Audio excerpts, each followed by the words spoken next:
হ্যাঁ এভরিওয়ান, কেমন আছেন সবাই? আশা করি সবাই ভালো আছেন, আমরাও ভালো আছি। তো আর একটা নতুন ব্লগ ভিডিও নিয়ে চলে আসছি। তো আমি রিয়নের জন্য নাস্তা বানিয়ে নিচ্ছি। রিয়নের জন্য নাস্তা বানাচ্ছি। তো একটা ডিম নিয়েছি, তারপরে চিনি, লবণ, পরিমাণ মতো একটু লিকুইড দুধ দিয়ে একটা ব্যাটার বানিয়েছি। তো ব্যাটারে পাউরুটিগুলো ভিজিয়ে আমি তেলে 2 পিঠ ভেজে নিচ্ছিলাম। তো রিয়ন এই খাবারটা পছন্দ করে, আর হেলদি একটা খাবার বাচ্চাদের জন্য। তো রিয়নের খাবারটা বানাচ্ছিলাম, আর ওর বাবাকে ওটস বানিয়ে দিয়েছি। তা ওটস ভিজিয়ে নিয়েছি, তারপরে কলা দিয়েছি, কিছু কর্নফ্লেক্স দিয়ে দিলাম, আর ইয়নের খাবারটাও দিয়ে দিলাম।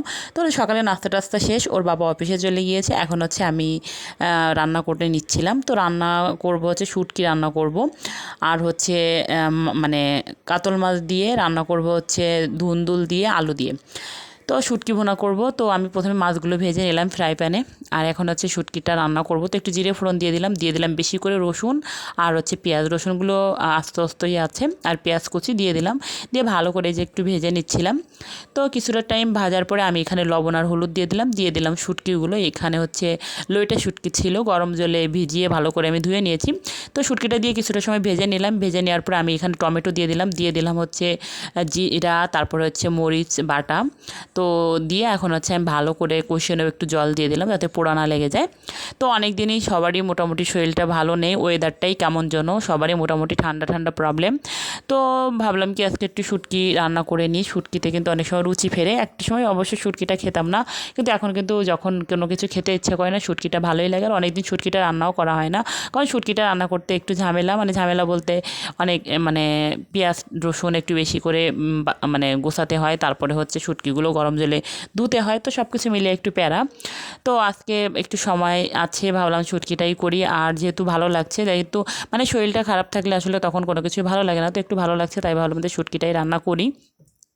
তো এই যে শুটকিটা আমি কিন্তু অনেকটা টাইম নিয়ে ভালো করে কষিয়ে নিয়েছি। আর শুটকিতে কিন্তু আস্তে আস্তে রসুন থাকলে ভালো লাগে, দেখতেও ভালো লাগে, খেতেও ভালো লাগে।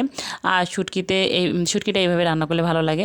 তো অ্যাকচুয়ালি রিয়নের বাবাও পছন্দ করে শুটকিটা এখন। আগে একটা সময় পছন্দ করতো না, কিন্তু এখন পছন্দ করে। ও পছন্দ করতো না, আমিও খেতাম না। অ্যাকচুয়ালি আমাদের ওইদিকে খায় না শুটকিটা তেমন, কিন্তু আমি এখানে এসে খাওয়া শিখেছি আর কি। তো এই যে শুটকিটা কিন্তু ভালো করে একদম ভাজা ভাজা করে আমি কষিয়ে নিয়েছি। এখন পরিমাণ মতো একটু ঝোল দিয়ে দেবো। ঝোল দিয়ে কিছুটা সময় জাল করে নামিয়ে নিলে হয়ে যাবে। আর রিয়নের জন্য কাতল মাছ দিয়ে রান্না করব। তো কাতল মাছ দিয়ে ধুন্দুল আর আলু দিয়ে রান্না করব, একদম সিম্পলি রান্না বান্না। তো আমার শুটকি রান্নাটা কিন্তু হয়ে গিয়েছে। এখন আমি নামিয়ে নেব।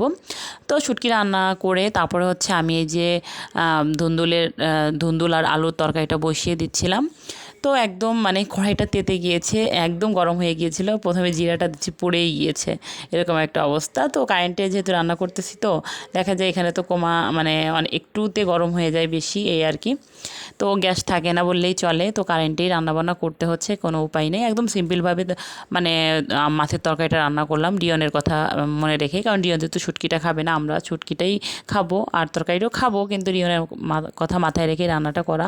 তো আমার রান্নাবান্না রেডি। তো রান্নাবান্না করে নিয়েছি এই যে। তারপরে সব কাজ বাজ সেরে খাওয়া দাওয়া করেছিলাম, রেস্ট নিয়েছিলাম। তারপরে সারাদিন কোনো কিছু ভিডিও করিনি। তো তারপর সন্ধ্যা এই যে চা বানিয়ে নিচ্ছি। তো দুধ চা বানাচ্ছি, রিয়নের ম্যাম আছে, রিয়নের বাবাও খাবে, আমি খাবো না দুধ চাটা।